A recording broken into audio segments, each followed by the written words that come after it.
Hello po mga ka-Jansky. So yung araw na ito ay meron naman po tayong pampaswerte na pwede nyo pong gawin para tayo po ay lang maka-attract ng swerte sa usaping yaman man o pananalapi. So bago po ang lahat ay nais lang pong i-promote sa inyo para po sa mga gusto ng mga pampaswerte sa inyong mga negosyo, sa inyong mga trabaho, sa inyong mga career, o kung kayo po ay mahilig maglaro ng anumang uri ng sugal, meron po tayong pampaswerte dyan. Subukan nyo po itong money oil mga ka-Jansky. Ito po yung ating bestseller. Ito po ay Cleanse, Bless, and Ritualize. Para po sa mga gusto ng pampaswerte ay mag-PM lamang po kayo sa akin. So anyway, itong pampaswerte ay kinakailangan malakas po ang inyong paniniwala. Kayo po ay positibo at wala po kayong pag-aalangan para ito po ay mag-work sa inyo.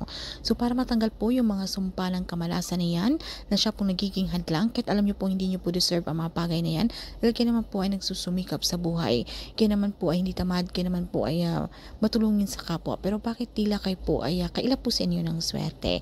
So gamit lamang po ang isang dahon ng laurel at isang basong tubig. Gawin nyo lamang po ito sa umaga between 6 to 8 a.m. Ang gagawin nyo lamang mga ka-Jansky, maglagay kayo ng isang basong tubig at dito po sa dahon ng laurel ay isulat nyo po yung gusto nyo pong i-manifest. Halimbawa po kung sa usaping pananalapi, isulat nyo po yung word na money. At kung sa inyong mga negosyo naman, pwede nyo pong isulat na sa business. Kung gusto nyo pong pangkalahatang kayo po ay maging matagumpay, so pwede nyo pong isulat yung word na success.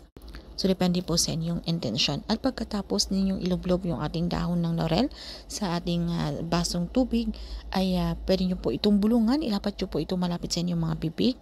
Okay? Sabitin nyo po ang inyong mga intensyon. So, ano po yung inyong mga kahilingan? Okay? Na gusto nyo po matapos na yung inyong mga problema, mabigyan po ng solusyon. And then, maging positibo, i-claim, i-affirm nyo na po sa inyong mga sarili ang mga swerteng darating na ito. Humarap po kayo sa bandang silangan pagkatapos. Pasikatan nyo lang po ito sa sikat ng araw kahit mga 15 to 20 minutes para mas lalong ma-activate ang energy nito mga ka-Jansky.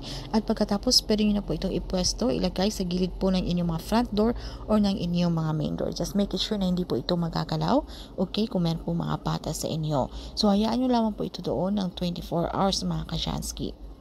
So ito po ay makakatulong para matanggal po yung mga negative energy na yan sa paligid, mga inggit, mga evil eye na yan mga ka-Jansky.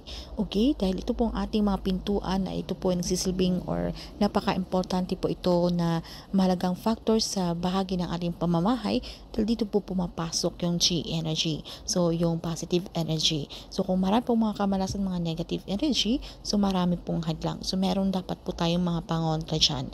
At sa pamamagitan po nitong napakasimpleng ritual, ito po ay makakatulong. So itong dahon ng laurel ay subok na po na mainam na pang-attract po ng swerte. So ito po ay gawin natin sa umaga between 6 to 8 a.m. Okay, so hayaan natin ito ng 24 hours and then pagkatapos po ng 24 hours, pwede na po natin itong i-dispose. Okay, yung ating tubig ay pwede po ninyo itong isaboy or itapon sa inyong mga lababo. Okay, and then yung ating dahon ng laurel naman ay pwede nyo naman po itong sunugin. Okay? Sunugin nyo po at ang abo nito ay isaboy nyo pa rin sa harapan ng inyong mga front door or ng inyong mga main door. So, everyday keep manifest mga ka-Jansky. Okay? Pwede nyo po itong gawin once a week. So, mas mainam itong gawin sa araw ng Martes o Biyernes para ito po ay mas lalong pipisa. Hanggang sa unti-unti nyo pong maramdaman ang kagaanan ng takbo ng inyong pamumuhay. So, yun naman po ng mga ka-Jansky. Good luck po sa inyo. Kung meron po kayong mga katanungan o hindi man masyadong klaro sa topic na ito, ay pag-comment na lamang po sa ibaba. So, kinakailangan na ito rin pong pampaswerte. Isabayan pa rin po natin ang pagsusumikap, aksyon, pagpaplanong gagawin. So, po tayo mag-rely dito na tayo po ay maging tamad at wala na po tayong gagawin. So, tandaan natin na ito po mga pampaswerte ay isang gabayo, inspirasyon lamang para mas lalo pang lumapit ang swerte na yan.